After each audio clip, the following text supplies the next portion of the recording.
And welcome back, everybody, to another episode of the Always Pressing PGA DFS podcast. This week, previewing the 2022 John Deere Classic. So we'll have some fun with that, of course. We'll recap the Travelers for a bit, probably talk some live because that's what's going on in the world these days, and much, much more. Check out the podcast on Twitter at Always Press DFS. I'm on Twitter at BDintric, and my co-host is always on Twitter at DFS Golf Gods. Jesse, how we doing, man? I'm good. How are you? Doing good. Another fun week of golf. It was not a good DFS week last week. It was brutal with some mad made cuts. How was your week? I actually played one lineup and it was 6 of 6. Nicely done. There was not very many 6 of 6s this week, so you probably did pretty good. Yeah. Well, I mean, I wish I would have played more money, which is always the case whenever I have a good lineup. But I wasn't like super into the tournament, so I wasn't going to play a lot to begin with. And yeah, of course, that 1 week, and then everybody kind of shit the bed on Sunday. But I did win Junkies. I don't know if you noticed that or not. No, I did not. Well done. Yeah, thank you. Well done. I'm the segment leader. Oh man, you jumped up big time. Look at you. That was the first tournament of the segment. If people are watching the video, that was the biggest smile I think I've ever seen Jesse have on this show. Just throwing that out there. But no, that's good. That's good stuff. It was a fun week of golf. Like Thagala, brutal finish for him. Xander, it's like ever since Liv showed up, all the big guys are winning right now, which is very entertaining to see. It's true, yeah. But Xander did his thing. There's some other names kind of floating around. Kids had a run and then kind of do nothing on Sunday. Cantley just completely shit the bed on Sunday. It was good golf. It was fun, but nothing like crazy. And what did you think about it? I didn't watch any of it. I had no idea. I was on the golf course actually myself. Right? Yes, getting rained on and or waiting on it to stop raining. So, yeah, it was a long weekend for me. I have really no takes on it other than I wish I would have played more money. Yeah, that would have been something because I had my 20 max like I usually do. I had 0 6 of 6s for the first time in a long, long time. It was like 2%. Yeah, it was brutal. And I had like 4 or 5 of 6s. It was just a rough week all around the board. So it happens. It's fine. I'm not as mad because the week before things were okay. So we can kind of move on from that one. But this is going to be a fun week. The John Deere is going to feel like a Corn Ferry event. Daniel Berger already withdrew. And I saw somewhere Webb Simpson and Christian Bezenhout are the only two in the top 75 in the OWGR in this field. So just let that sink in. The Live event in Portland has a better field technically than this tournament. So did you want to talk Live at all or just want to go talk John Deere? I mean, I think people are here for the John Deere Classic. Okay. We've given our live takes before. They've got DK has some contests out there. Showdowns. It's all showdown. So there you go. Matty Wolf on the way over there, so we'll see who's next. There's still, if you look at their lineup for the week, there's still 2 silhouettes to join the field. So we'll have to wait and see. And last thing, we don't have to talk about which live, but what did surprise me because I wasn't focused on it a bunch, but I saw it like on Instagram or something. The number 2 ranked amateur in the world. Jumped and joined Live. Yeah, that was a big move. He was playing for Oklahoma State this past year, and he's actually, I don't know if he still is injured, but like during the NCAA tournament, he was injured. So I'm not really sure if he's recovered or what the deal is. But yeah, there you go. They got him. Interesting stuff. Yeah, that was an interesting move. It was kind of surprising, but we'll see if that keeps things going. It does make sense though if like you're not a PGA Tour member, go ahead and get money now, and then like they have no say over what you can do at this point. So get paid now and then try to make a run at the PGA Tour, assuming that this live thing doesn't work out, or if they work out a deal where they can still play on it, So yeah, because what if maybe you're not as good as you thought you were? At least you got a little spending money, right, to figure things out for sure. But let's go. John Deere time. We got 2 weeks till the Open Championship, Scottish Open next week. So we'll see how that one plays out. But we have the John Deere this week. It's usually the week before the Open, not so much this year. So it's a very weak field, as I kind of hinted at earlier. We have a lot of past history here. It's been at TPC Deere run for a long time. So what do you got for us? Yep. So last year, Lucas Glover won this tournament 19 under, 2 shots over Ryan Moore and Kevin Na. 2020 was canceled due to COVID. 2019 was Dylan Fratelli, 21 under, 2 shots over Russell Henley. 2018 was Michael Kim, 27 under, which is the 4-day record at this course. 8 shots over Bronson Burgoon, Joel Dahman, Francisco Molinari, Sam Ryder, and then 2017 was Bryson, 18 under, one shot over Patrick Rogers. Ryan Moore won it in 2016. Spieth won this twice. He's not in the field. Brian Harmon's past winner. Zach Johnson. Steve Stricker's won it 3 times. He actually won it 3 times in a row from 2009 to 2011. Yeah, it's a lot of course history, a lot of the similar names as you mentioned. Shorter golf course, a lot of first-time winners here: Spieth, Harmon, Bryson, Fratelli, and others. So you can definitely break through there. Fratelli was one of the few that did it in his first ever time playing there. So that's something to keep in mind. A little bit of history here does help. Like I said, TPC Deer Run, not the longest of golf courses, but a very interesting layout for a golf course. Par 71. 7,268 to 7,300 yards. They're going to move the tee boxes around from what I was reading. 4 par 3s, 11 par 4s, 3 par 5s. Par 5s extremely gettable, especially the second hole.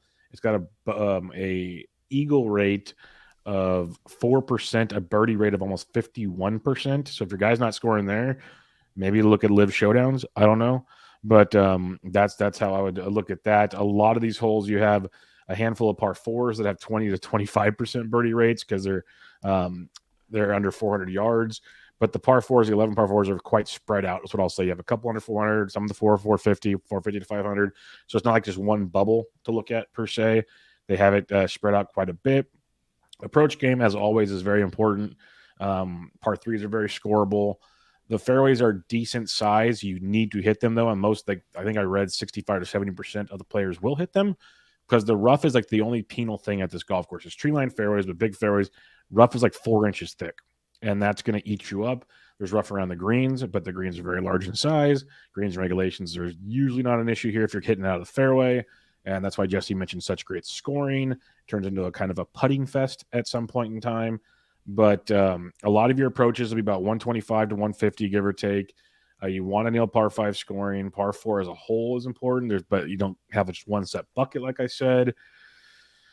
And I guess scrambling if you are missing there, but because you don't want bogeys. You want to avoid the bogeys. But birdie or better, opportunities gained would be something I've been looking at as well. But it's a pretty gettable course based on the scores. Just stay in the fairway and you'll have a good shot here. So what's your thoughts on this stat-wise, Jesse? Yeah. I mean, birdie or better, obviously, for sure. Plenty of course history. Par 5 scoring matters. And then, luck box putting, if you can figure that out. Yeah, luck box putting, because there's a couple guys, and we go through the model here and be like, oh, this guy's disgusting. And then you look at their past history, and they've been great here. So you're like, okay, do I take the past history, the recent form? What do we do here? And I was just looking at one for fun because Cam Champ, you look at Cam Champ, who finished, I think it was 2nd here or 8th here or something 11th. Last go around, and he had getting 3 or 4 strokes gained putting. It was just one of those bombed the course and putted his butt off. So anything's possible. You don't have to be a long driver here. So I don't want to just say that with Cam Champ. Obviously, it's going to help. Easy to hit fairways, but it's not necessary. All right, let's get to the DK picks on this slate. This should be a quick show because it is the John Deere. But 10K and above, you got Webb Simpson at 10-6, Adam Hadwin at 10-4, Sahith Theegala at 10-1, and Jason Day sitting there at $10,000. Jesse, who do you like? Yeah, the John Deere Classic presented by the Corn Ferry Tour. Yeah, that's why. But it makes sense. Birdie scores, man. Corn Ferry, it's what they do. Tons of birdies. It's true. So start at the top with Webb. He's been playing well enough recently. He played last week, finished 13th. I mentioned him last week. I was regretting initially that I didn't play him, and I really ended up if I had him over Riley, I would have had a much better lineup because Davis Riley disappeared. I think that's his name. Yeah, he sucked on the weekend. Mm-hmm. He barely made the cut, first of all. Then he withdrew from this event. Perfect. Good. I don't have to play him again. Especially 10,000. Him and Berger were probably going to be above 10K. Probably, yeah. So Webb hasn't played here since 2010. Finished 21st that year. Finished 39th the year before that. Missed the cut the year before that. So I think he's fine. Hadwin, he's got good course history, but it's 2016, 2015, 8th and 18th. I mean, put as much weight in that as you'd like. Finished 7th at the U.S. Open his last time out. Has made 4 straight cuts on tour. I mean, really the only guy that I'm going to play for sure, assuming I play more than one lineup. If I just play one lineup, I may not play anybody above 9,500. But Theegala second place last week. I talk about him every fucking week. I'm not going to beat on.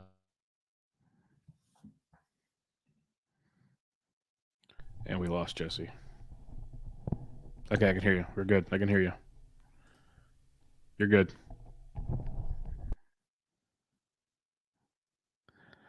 StreamYard does not like Jesse. Is that it? I got you. I can't. I can hear you now, though. Of course. Yeah. This is what happens. It's like the 18th hole for Thigala on Sunday. He's trying to win, and it just disappears. So Jesse's going to leave and come back, and we're going to talk some Sahith Thigala, who is going to be a great pick this week and a very popular pick this week at the wonderful ripe price of $10,100. So Jesse won't be alone in those thoughts. Let's put it that way, because Sahith was so close to getting it done. He's going to be really close to getting it done here pretty soon. So it'll be something to definitely to keep in mind when we check that out. And now Jesse is back. We hear him. You were talking Sahith Thigala. Yeah, I'm about to just take this mic and like literally just break it in half. This has been the worst mic in the history of man. Yeah, Thigala. That's the guy I'm gonna play up top. So that's it. Yeah. Like you said, Webb is fine if you want to pay up here. You don't need to, but he's 9th in my model. He should be higher, you'd think, but that's just because he's just starting to play well again. Adam Hadlam's 8th in my model. He's 3rd in DK scoring over the last 24 rounds in this field. Take that for what you wish. And you mentioned the course history is outstanding. So it's interesting. And the one thing I was saying while you were off is Thigala is probably the greatest play up here. Probably the most popular play by far. Yeah, for sure. So we got to keep that in mind. Like, this is such a wide open event. I mentioned so many first time scorers and our winners here and just stuff like that. And I say it a lot and people probably get annoyed by it, but it's just like tournament strategy. This is the perfect event to play ownership, the perfect one. Because literally you're deciding between a guy that they both have like probably like 60% miscut equity. It's just like, okay, I'll take the lower owned guy. So the other thing is like everybody's overpriced, right? So yep. you see certain prices on guys, you're like, there's no way in hell I'm gonna pay that much. Yep. So everybody else is thinking that same thing. So it is a great place to zag when everybody, is zigging. And you'll get a lot of people that just know certain names, so they're going to flock to those names. Sure. That's going to be another thing as well. But I'm with you. I think they're all great. Sahith will be the guy I would love to play up here if he's super chalky. We'll see. It's one of those, like, if he's 35%, you either play like 60% of him or you don't play much at all. Like, you either go way over the field or don't play it at all. So we'll have to kind of wait and see how that one plays out. 9K range, you got Denny McCarthy at 99, McNeely at 95, CH3 at 93, Seabez at 91. What do you got here? Oh, that's all? There's only 4 guys in the 9,000. 4 guys this week, yep. The only one I've got checked off is Charles Howe. $9,300. Course history is great. I mean, for Charles Howe, hasn't missed a cut here since 2012. Finished 23rd here last year, 6th the time before that, which was 19, and has had some solid finishes recently. And has had kind of an up and down a little bit of a year, but I think he's fine, and that's like literally the only guy I want to play in this range. A lot of guys will want Mav McNeely. He's coming in playing some shaky golf, so I'm not in love with it. If I have to give any insight on why you might want to, is par 5s, 550 to 600s were the bucket of all 3 of them. He's 7th in the field in the last 24 rounds. He's first in opportunities gained in the last 24 rounds, but a lot of his approach game is disgusting. So pick your poison there. But CH3, I'm with you 100%. He's 3rd in my model, 3rd off the tee, 6th in good drives, 7th in the par 4 scoring, playing really, really good golf right now. Just get hot with the putter or don't. That'll be the deciding factor for CH3. So I like him a lot. And I will say at Seabez at 91, I am a sucker for him because I just think he's way more talented than a lot of guys in this field. Only rates out 45th in my model because I think where my weighting's at, he's not great in par 5 scoring. And I have that weighted very heavily in this field. And he's kind of average across the board everywhere else over the last 24 rounds. I just really love his talent and his approach game. But maybe he's more broken than I think. It's just a blind spot I have. But Seabez at 91 would be a guy I'd be looking at as well, especially my 20 max. 8K range, you got Scott Stallings at 89, P-Raj at 88, Nick Hardy at 87, Adam Long 86, Todd 85, Cam and Davis, who was great for 2 days and then disappeared at 84, the Glove at 83, Griffin Lanto at 82, CT Pan 81, JT Poston, and Cam Champ both at 8,000. This range is going to be so much fun this week. Is it a Patrick Rogers week? It is a P-Raj week, yes. Okay. 100%. Well, then I will say yes to him. 23rd, 43rd, second in his last 3 appearances at this course, and has played solid. U.S. Open, he was in contention for a little while and sucked on Saturday or Sunday. Yeah, most definitely Nick Hardy. I wonder. I would like to know how chalky he's going to be. I mean, like After last week, yeah. Like if I played 20 lineups, I might just lock him in and like play him in all 20. That's how good I feel about him. He's made the cut here twice. Last appearance was 2018, finished 43rd, 55th in 2017.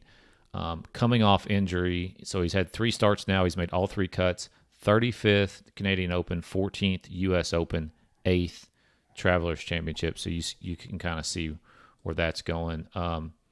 So I love Nick Hardy. Adam Long, 2 made cuts in a row here in two appearances. Finished 23rd here last year, coming off a 25th place finish last week, playing solid golf. Cam Davis, like you said, he didn't have a great weekend at all. His course history here is, 55th, 53rd. Shot over par both days on the weekend, but most definitely in play this weekend. And last but not least, Lucas Glover, obviously the defending champion, finished 10th the year before that.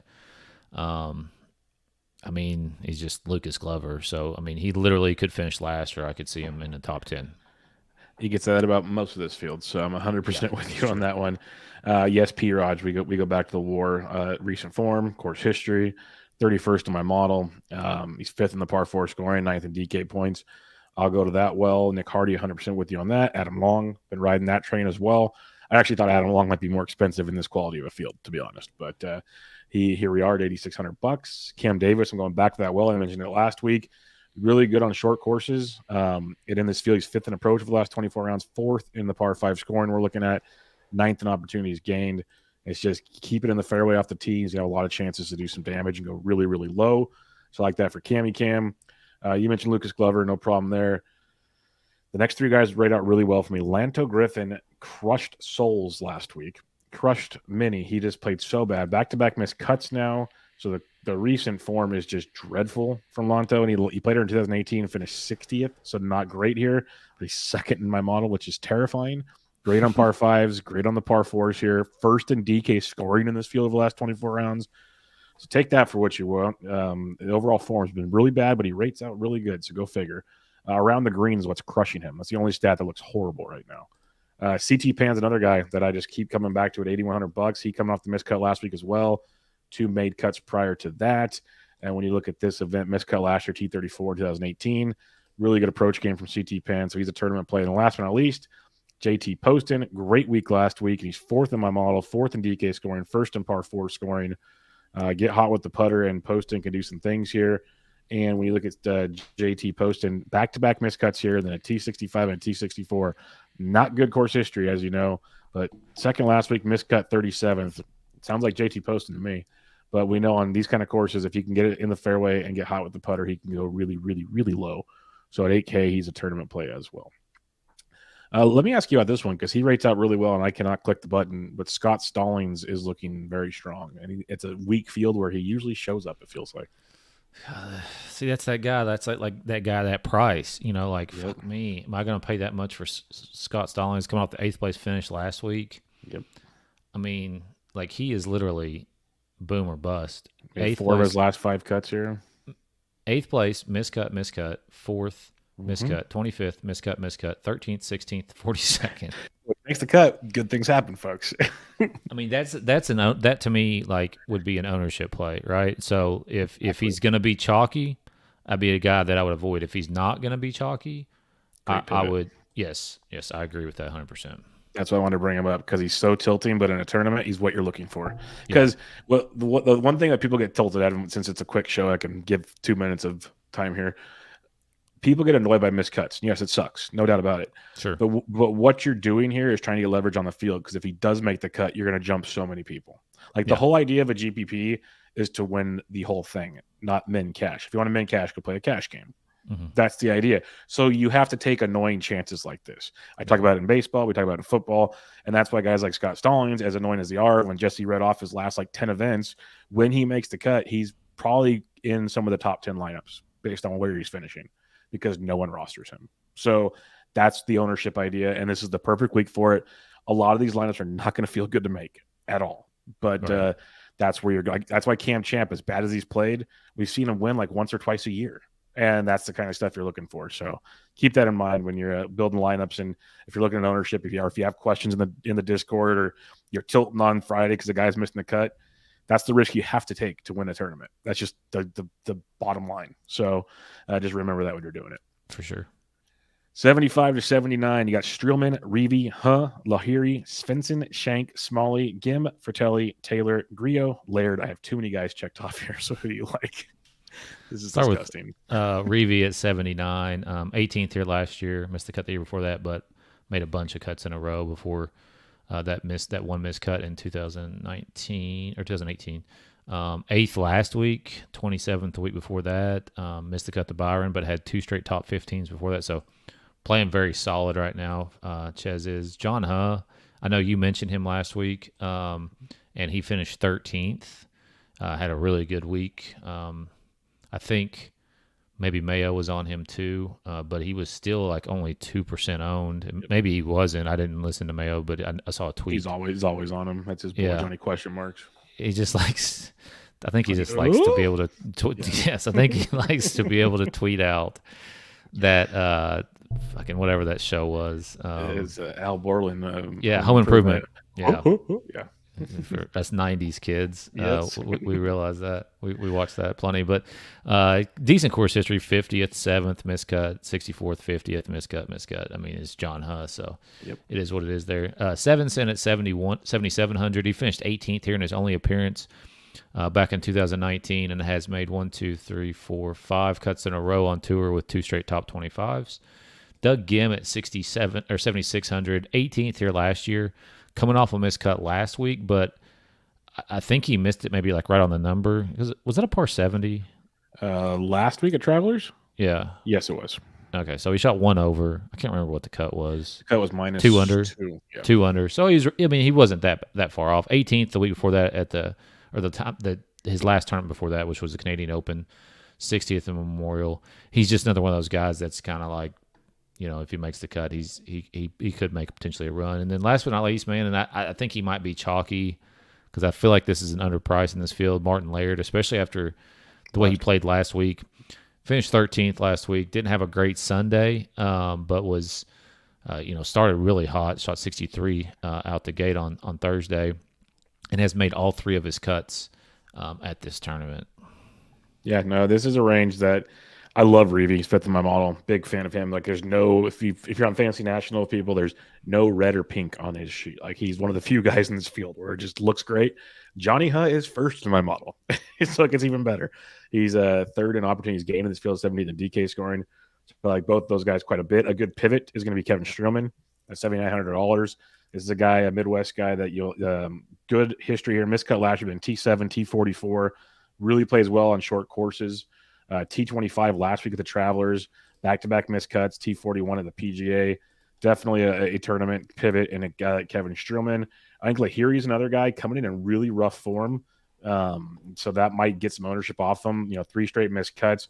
I have to actually click on his name to go back and see how well he's doing because the recent events aren't there. But 3 miscuts within 6th of Wells Fargo's, 15th. 6th, he made 6 straight made cuts. Prior to that, playing some really, really good golf. So he's a guy that can make a good tournament pivot as well. Loves Svensson with you there. Had him a lot last week, and he had a great Friday to get into the weekend. Adam Shank crushed some of my only 5 or 6s I had. I had all Adam Shank and enough prevented 6 of 6. And it's weird too because he tee to green was great, off the tee approach around the green. He lost 3.4 strokes putting last week and missed the cut. I think he finished 1 over or even par. But prior to that, 24, 26, coming in really good form at this event. When you look at Adam Shank, he T4, T6 the last 2 years. So I think he's a good one to go back to. Alex Smalley, I love his Corn Ferry scoring abilities here and playing some good golf on tour. Fratelli's one here, and then Nick Taylor is the other guy I'll mention here. Nick, he's 33rd in my model, plays the short courses really well. So I like him. And then, of course, you mentioned Marty Laird. Laird is too cheap in this field. He's way too cheap in this field. I feel like he's going to be super chalk. He should be. He's earned the chalk on this one. So I'm with you on that one. 7K to 74. Who you liking? Kazire at 7,400. 3 for 3 in made cuts for him at this event. Finished 11th here last year, coming off a made cut last week, almost DFL, but 64th. 2 straight missed cuts before that. I mean, like, this is the course history versus current form argument here. Yeah. Lebioda finished 8th here last year. Has made 2 consecutive cuts on tour. Chris Gotterup at 7,300. He's going to be popular. Yeah, he's a guy who's kind of gaining some, I guess, notoriety in the game of DFS. 2 straight made cuts for him. He made cut last week, finished 35th, 43rd at the U.S. Open the week before that. Has never played here, at least on tour. Matt Wallace never played here. Does have 4 straight made cuts. 2 of those were on the European Tour, but the last 2 were over on the PGA Tour. Finished 46th last week. Nate Lashley at 7,200. He could get steamed up. I could see that. 25th last week. Never played here. Chesson Hadley, 7,100. Finished 34th here last year. Had a miscut before that, and 25th before that, and then 2 straight miscuts before that. But 5th last week. Chesson Hadley finished 5th. Came out of nowhere, dude. I opened up the app on Sunday and I was looking at the final top 10, and I saw him on there. Like, where the hell did he come from? Yeah, I'm with you, man. Like, I didn't see him anywhere all weekend, and then I didn't get to watch any on Sunday. I was running errands. I just opened my phone up to see who won, and I saw his name. Like, I'm like, what the hell is this? 100% with you. 5th last week. Made the cut to Byron Nelson, which was his previous start before that on tour, which was 69th. Miscut, 53rd, miscut, 63rd, 61st, miscut. Sounds about right. Miscut. So, I mean, it is what it is. That's all I've got above 7K. Yeah, this is an interesting one because Ayers, literally, like I said, he's almost all red on the deal. He's 117th in my model, but he's phenomenal at this golf course. Pick your poison. I like Mark Hubbard, 21st in my model. He got in the field because Brooks left last week, and he finished 44th, I believe. He's 10th in proximity I'm looking at. Really good birdie machine. If you're looking for a birdie fest, Mark Hubbard is a guy you can definitely take a look at. David Lipsky's 13th in my model, 10th in good drive, 6th in off game, 8th in DK scoring over the last 24 rounds in this field. I like David Lipsky quite a bit. Gotterup I have checked off. I'm curious to see the ownership in that one. I have Pendrith checked off. He's 22nd in my model, but I will be very honest here. He has not played in a while because of a back injury. Yeah, that's what I was getting ready to say. What's his deal? Because he was playing pretty well. Playing great. He's 2nd in DK scoring in this field. He's 1st in the par 5 scoring in this field, 9th off the tee in the last 24 rounds.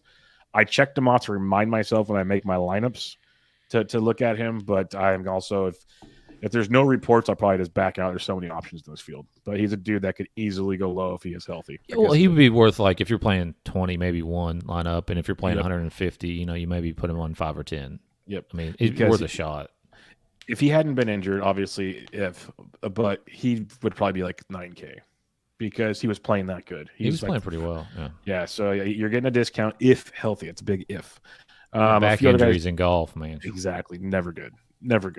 Nate Lashley, I said it last week, I keep playing him, and it's because he's got the ceiling that we've seen.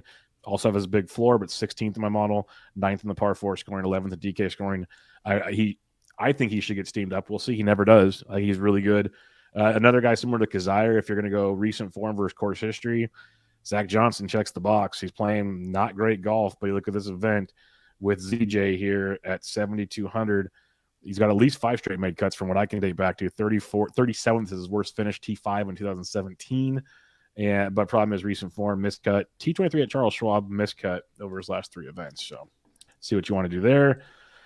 Same with Ryan Moore. He's got the course history, 2nd place here last year, so he'd be a guy to look at. I like Ryan Armour quite a bit on short courses. A couple others. Sam Ryder in a tournament because he's such a boomer bust guy, especially on par 5 scoring. He's a guy to look at. And then Steven Yeager and Austin Smotherman. I love Smotherman this week. I was surprised to see him at 7K, so I will be jumping back on that train in a big way. But I'm surprised you didn't say the Yeager bombs. That's your dude. Yeah, I don't think so. All right, what do you got in the 6K range? I know people are going to get annoyed because I've named off so many people, but like I said, it's a tournament week, and you got to just be flexible here. It's a bad one. Kevin Chappell, $6,900. I knew you were going to talk about it. Yeah, I mean, it's So he's 3 for 3 made cuts here. His last start was 2015, finished 8th that year, 52nd the year before that. In 2012, he finished 45th. It's just like, I don't know. The price to me is too low. I mean, I know he missed the cut at the U.S. Open. Okay. Before that, Wells Fargo, 62nd. Texas Open, 18th. Corrales, 15th. So it's not like he's been playing terrible golf, and he's actually a winner amongst a bunch of non-winners down here. Lee Hodges at 6,900. The model likes him pretty well. 3 straight made cuts for him. Finished 25th last week. Good luck. Vaughn Taylor, probably going to be a popular guy. I mean, but he's in the 6K range, so it's not going to be like crazy popular. 34th, 6th, 34th in his last 3 starts at this event, and has made 2 consecutive cuts on the PGA Tour. That's all I got, dude. I don't know what else to do. It's not pretty, No. to say the least. But yeah, for me, I had Hodges checked off. I'm with you 100% there. Vaughn Taylor's 20th on my model. Rory Sabatini, 7th on my model. He's 7th on par 5 scoring, 4th on proximity. Problem is he has not played great of late. If you're looking at Rory Sabatini, he's coming in with the miscut, 52nd, 25th. He made about 6 made cuts prior to that. The back-to-back miscuts at the Travelers and the RBC Canadian. And if you go a little deeper at this event, back-to-back miscuts. So pick your poison there. One of them was a WD, though, I think. That's true. But a couple others, like Kelly Craft had a big week last week. You can try to ride that wave if you want in a birdie fest. Chase Seifert, as he's 11th in my model. He's at 12th in opportunities gained, so hopefully he can just get hot with the putter, and maybe he can sneak into the weekend for you. And then Robert Streb would be the only other guy. I wrote him to a made cut last week. He's 2nd in par 5 scoring in this field. So if he can sneak into the weekend, you could give him a look as well. But yeah, it's bad. I tried to avoid this range if all possible for you this week. All right, let's recap things, Jesse. 10K and above, who's your top choice? Thigala. Yeah, I'm not even going to get cute. I'll say Thigala as well. 9K, who's your top choice? Of the 4, Howe. I'll go Seabez. It's between those two, though. I'll say Seabez. 8K range, who you got? Nick Hardy. I'm gonna go P-Raj. P-Raj week, but there's a lot to like, at least for me in that 8K range. A lot of pivots. 75 to 79. Ches. That's probably the best play, yes. I'm going to say Adam Svensson for me, but I like Ches quite a bit. 7K to 74. I guess I'm going to go with Goddard up. I'm just going to jump on that bandwagon, I guess. It's not bad. I'll go with Hubbard. Mark Hubbard would be my guy. 6K range, if you got to pick one, who you going? Vaughn Taylor. I'm just going to say screw it and save some money and play Robert Streb. If you're going down here, just go down here. That's the way I look at it. Like, don't even What's his take price? He's 66. Just take the discount and see what happens. That'd be my 2 cents. This could be like the Mexico week. 5 of 6s could do pretty well if you just punt one of them, go get the other big dogs, and see what happens there. Cash is going to be tricky this week unless you stick in the 7 and 8K ranges, is what I would suggest. I wouldn't get too cute here. Yeah. If you're starting out a cash lineup, where would you start out this week? I would withdraw my funds from DraftKings. I would say Nick Hardy, Adam Long, Ches. Dude, we had the same 3. I had Hardy, Long, and Ches. I'm sitting right here in front of me. So we're on the same page on that one. That's where I would be rolling as well. I don't know if that's a good or bad thing. Yeah, I don't know. Well, we don't play a lot of cash in golf. I'll play cash in other sports. I love it in football, not so much in golf. What do you like for a tournament, though? Because this is people are annoyed. Like I said, it's a great tournament week if you really want to. Yeah. So Nick Hardy. Yep. Scott Stallings, you talked me into him. I like that angle. I think he's going to be low owned. And then you could do somebody like Martin Laird. I think it's a good Laird, tournament start. Depending on his ownership. I mean, like, again, this, like you talked about already, ownership is going to be a big deal. Yeah, big deal this week for sure. For me, Hardy is a good one.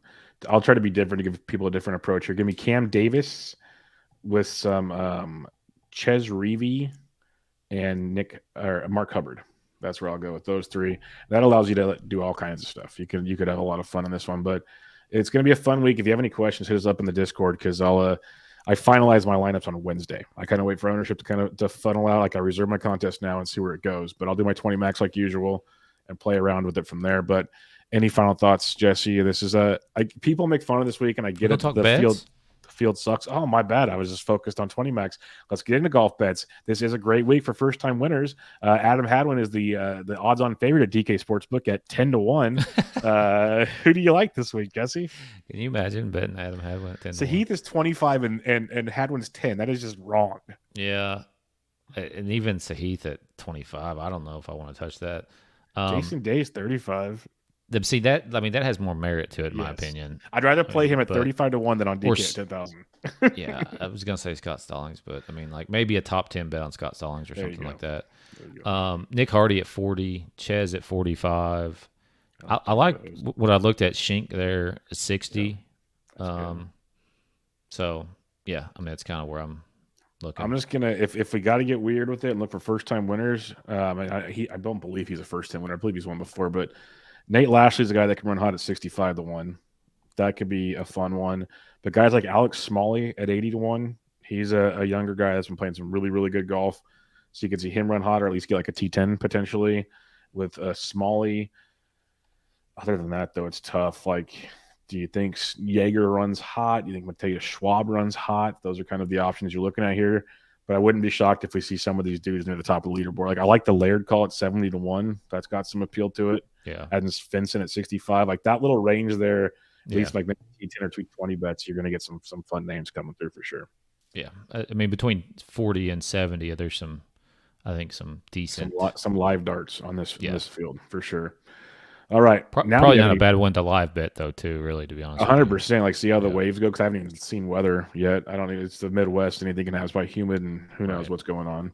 But it's on the border of Illinois and Iowa. So keep that in mind. And right by a casino. Oh, too bad Pat Perez isn't playing. That's always a Grayson Murray is. Grayson Murray is. Dude, those stories, my God. But yeah, maybe we'll get a club snap. I don't know. We'll see what happens. That'd be fun. If we didn't even mention him, he's only $6,900. We play Grayson Murray this week. No. All right. Final thoughts for the week. Like I'm looking forward to it. It's gonna be fun golf. I got nothing planned yet this weekend except July 3rd parties, I guess, on Sunday. So we'll see what happens. Yeah, I mean, it's the John Deere, man. Next week we get the real best golf tournament of the year, though, and it's the Barbasol. Yes. Are you going? You playing in the Pro-Am? No. Oh, you'd be so much fun. So much fun. I'm not going to that. It's just a mess to get into, get out of. I'm not dealing with it. You just like to play it when no one's around, so it's all good. Correct. Perfect. I'll probably play it the week after, but not this week. Or not going there this week or next week, whenever the fuck it is. All right. We'll get her done. We'll have some fun. That's where I believe Seamus Power won last year. Broke through. Correct. So that'll be fun. But we will be here to preview that, talk some Scottish Open for you next week, which is a loaded field, like a big boy field, getting ready for the Open Championship and much, much more. Make sure you check out the podcast on Twitter at AlwaysPressDFS. Jesse is at DFS Golf Gods. I'm at BD Entrick. Until next time, everybody, this was your 2022 John Deere Classic preview. Catch you all later.